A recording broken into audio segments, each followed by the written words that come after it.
Hello there and welcome to our Shield of the Sun video. Now in this video we're going to be continuing our lessons in Genesis and continuing our Genesis series lesson. So I would like for you to join me in Genesis chapter 4. And when you join me in Genesis chapter 4, we're going to start there in verse 1, leaving off from where we left off, in terms of what this chapter here is going to teach us. So in verse 1, this is what we got. And Adam knew Eve his wife, and she conceived and bare Cain. So what we got here is more copulus, but now we got copulus on earth. And so this is the copulus that happens on earth after it already happened, and everything else that happened, and all the things that happened to Adam and Eve regarding the bad decisions they made in Eden. And bare Cain, and said, I have gotten a man from the Lord. So let's understand that there is a meaning to Cain's name. It means redeemer son, or one who is to redeem things. We could say that he's very intuitive. So as Cain is very intuitive, where he was meant to have, very special gifts, it's just he didn't use them for the Lord. So to understand it, I have gotten a man from the Lord. That is to say, this being, the sentient being, this son, this male, came from heaven. Created by God, soul came from heaven, formed in my womb, meaning the body was, as the soul was already put in there. And so what she's really saying is, this son does not come from me. I just bore him, but he didn't come from me. So I gotten a man from the Lord, not from my womb, not from evolution, not from nature, not from any of that. This man came from heaven, came from God. And she again bare his brother Abel. And Abel was a keeper of sheep, but Cain was a tiller of the ground. So then there was Abel. Now, what we get in this interesting thing is their employment, the type of job they do. And so what we got is, and Abel was a keeper of sheep. So this was somebody who handled cattle, who handled animals.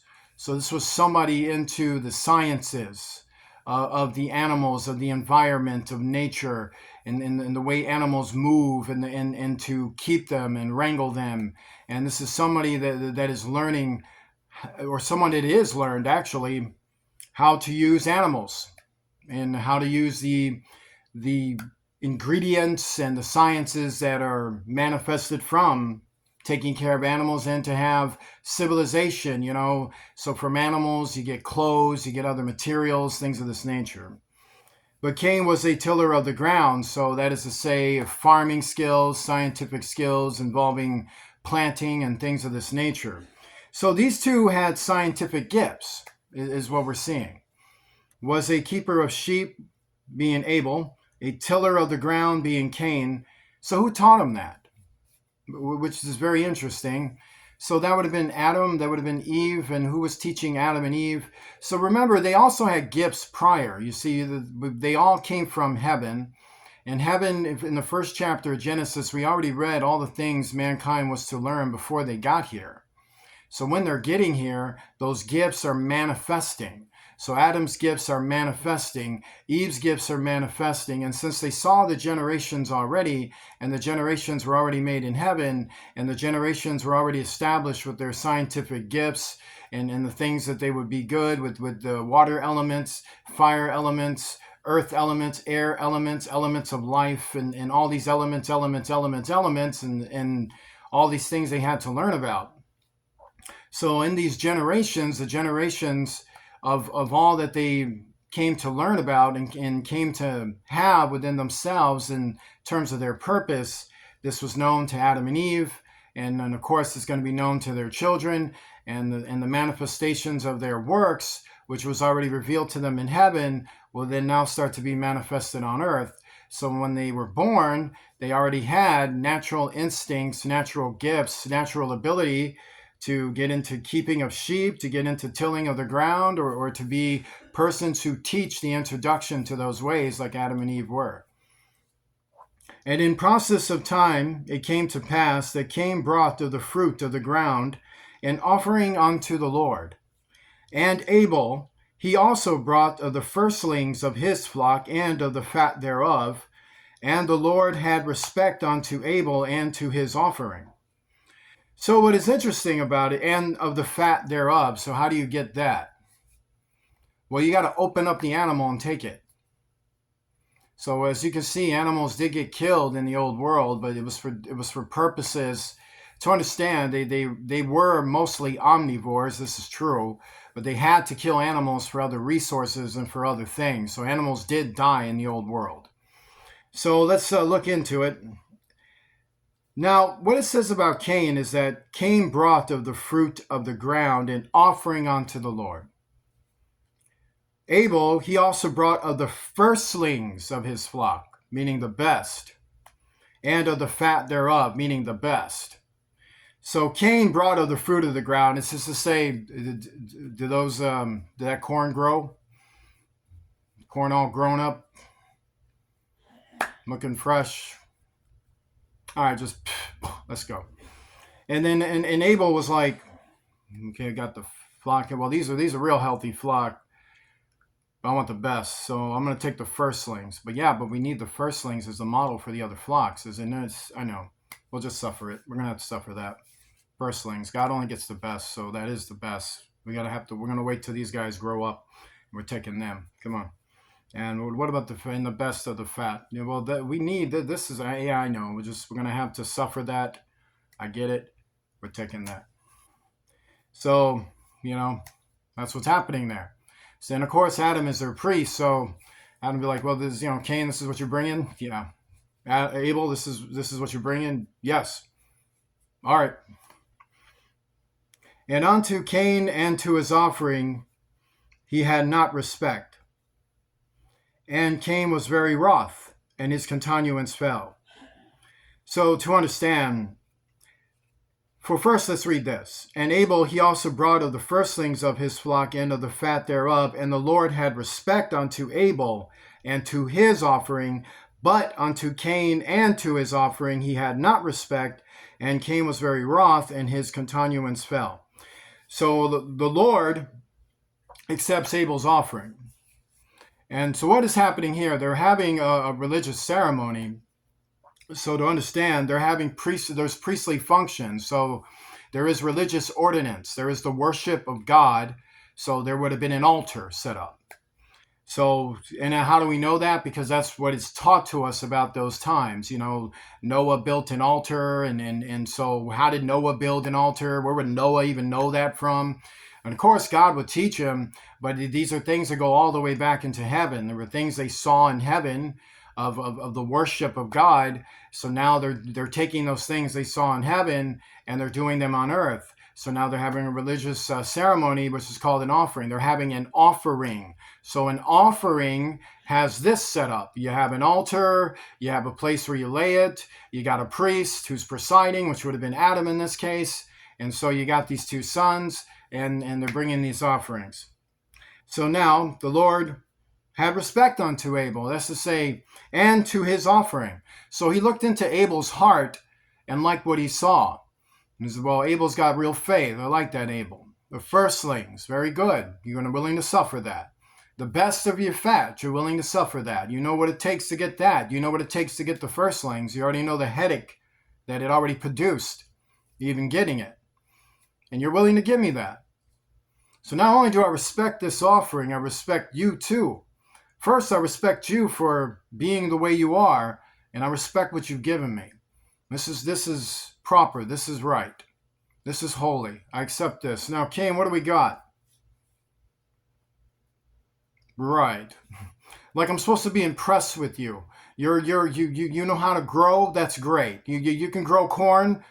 Congratulations. You know how to make all these other things and fruits and vegetables. Isn't that wonderful, Cain? Don't you feel special? Aren't you all special that you can feed your entire family and not care about me? Well, now that I can feed everybody, what do I need you for? Is that what it's like, Cain? And the Lord said unto Cain, and Cain was very wroth, and his continuance fell. Because this is what it says, but unto Cain and to his offering he had not respect, meaning no respect for it. It's like, Cain, understand with your offering, I don't respect any of this. And when it comes to you, I don't respect you. I don't respect your opinions. I don't respect the way you go about things. I don't respect this. I don't respect you. I just don't respect you. You're not giving me any reason to respect you. You're just being a jerk. And Cain was very wroth, and his continuance fell. Oh, you mad? What are you mad about? Why are you mad? So you meet God and you think he's like you, and you find out he's not, and now you're mad? And the Lord said unto Cain, why art thou wroth? And why is thy continuance fallen? So it's like before you're all shiny and happy with yourself. Say, I'm just so... and then why are you mad? Why are you upset? He says, I'm telling you the truth. If thou doest well, shall thou not be accepted? So first God tells him, well, we know that you're wicked, you're evil-minded. If thou doest well, shall thou not be accepted? As if someone told you this before. I'm sure Adam told you, but you don't want to listen. I'm sure Eve told you, but you don't want to listen. Now I'm telling you, and you don't want to listen. You look at you, you're a spoiled brat right now. All that hard work, and I don't respect it. I wonder why. You built all that capita, and I just got no respect for it. Is there a reason why? And if thou doest not well, sin lieth at the door. Whose sin? And unto thee shall be his desire. Well, it's a person. It's more than just an abstract thing. It's a living alien entity according to scientific terminology and how we see things. But to understand, a non-human entity lieth at the door, and unto thee shall be his desire, and thou shalt rule over him. So we got a fallen angel named Sin. So this fallen angel named Sin is giving Cain really stupid ideas. It's like, hey, God wants me to give a good offering, and Adam says, give the best. Let's give some corn. Well, yeah, just some corn right over there. I don't want to give some. Well, this looks pleasant. It is on the first row, right? Well, yeah. Then just grab that and throw it and get on up in there. Adam is he's not a good father, Cain. You do know that? Yeah, I kind of feel you on that. Eve ain't much of a good mother, You probably got thoughts about her too. It's like, well, yeah, you should. And then Cain and your dad too. Who cares about him? And God, they're worshiping God. Weren't they? Isn't that who they rebelled against? Like, aren't you out here because of what they did? Yeah. Well, who cares about them then? And Abel, he wants to be all obedient to his parents and all of that. Yeah. That's stupid. Why do all of that? Just grab some corn and go over there and assert yourself. Now, what am I doing? I'm giving you reality. This is what sin is like. This is what that fallen angel and that influence, this is what Satan is all about. And this has already happened with Adam and Eve. So now what does he do? I'm going to divide two brothers. He's going to cause internal strife in a family. He's going to introduce the way of violence. And how is this way of violence first breaking out? That's to say the path of the sword, to just take what you want and kill people. So how did this come about? First of all, it's grown. How did the first person who established the way that became Satanism in our world today, Satanism, the first official Satanist was Cain. So where did Cain come from? He came from a household. He started out of a household. Meaning he had a father, he had a mother, he had brothers, he had a sister, he had sisters, according to chapter 5. So he came out of a household. And who were his first victims? Well, first it was his parents. Well, he didn't listen to God, but he's not going to victimize God. God already decided to die for everyone's sin, so that was already decided. So who was his first victims? His family. His father, his mother, and his brother. So he's giving grief to his parents, and it is exemplified in there. Continuance fallen. He's not the firstlings, and he was very wroth. Notice the words very wroth.